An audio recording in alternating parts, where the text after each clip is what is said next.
আল্লাহ পাক রব্বুল আলামিন আয়াতের মাধ্যমে বুঝায়, আমি আল্লাহ কোরআন নাজিল করে দিয়েছি। শাহরু রমাদানাল্লাযী উনজিলা ফীহিল কুরআন হুদাল লিন-নাসি ওয়া বাইয়িনাতিম মিনাল হুদা ওয়াল ফুরকান। আমি আল্লাহ রমজান মাস দিয়েছি, আর এই রমজান মাসের মধ্যে একটা কোরআন নাজিল করেছি। কোরআনটা কেন নাজিল করে দিয়েছি? এই কোরআনের মধ্যে তোমার হেদায়েতের পথ দান করে দিয়েছি। কোরআনের মধ্যে তোমার সত্য মিথ্যা যাচাই করার জন্য কোরআন নাজিল করেছি। কোরআন নাজিল করেছি তুমি ইবাদত করার জন্য। কেমনে ইবাদত করবা? কোরআন নাজিল করেছি, সীমারেখা দিয়েছি, সীমান্ত দিয়েছি, জায়গা বেজায়গা সব জায়গা ঠিক করে দিয়েছি। কোরআন নাজিল করেছি, ইবাদত করবা, কোরআন তেলাওয়াত করবা, কাম নাই কাজ নাই, আফজাল জিকির তেলাওয়াত করবা। সর্বোত্তম জিকির হচ্ছে কোরআন তেলাওয়াত। আল্লাহর কোরআন আফজাল জিকির, এই কোরআন তেলাওয়াত করবা।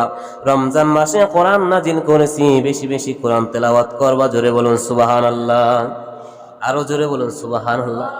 সুবহানাল্লাহ জোর নাই, রোজা মনে ধরে গেছে মনে সবাই রে।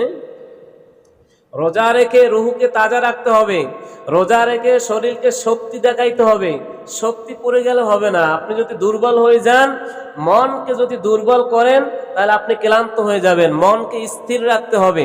সারাদিন সুবহে সাদিক হইতে সন্ধ্যা পর্যন্ত এক ফোঁটা পানি মুখে দেব না, একটু ক্লান্ত হবে, তারপরও ওই ক্লান্তটাকে ধরা দেওয়া যাবে না। কথা বলেন ঠিক কিনা? আপনি যদি না খেয়ে থাকেন, পাশের বাড়ির মানুষ যদি খানা খায়, কিন্তু আপনাকে তার কাছে ধরা দেওয়া যাবে না যে আমি না খাই আছি। কথা বলেন ঠিক কিনা? সুন্দরভাবে মাথা আশ্রিয়ে তেল পানি দিয়ে জামা কাপড় পরে রাস্তাঘাটে হাঁটাচলা করতে হবে। যদি আপনার অনেক মানুষ ধরা দেয় না, ধরা দেয়, কেউ ধরা দিতে চায় না যে আমি না খেয়ে আছি সবাই দেখুক, ধরা দিতে চায়।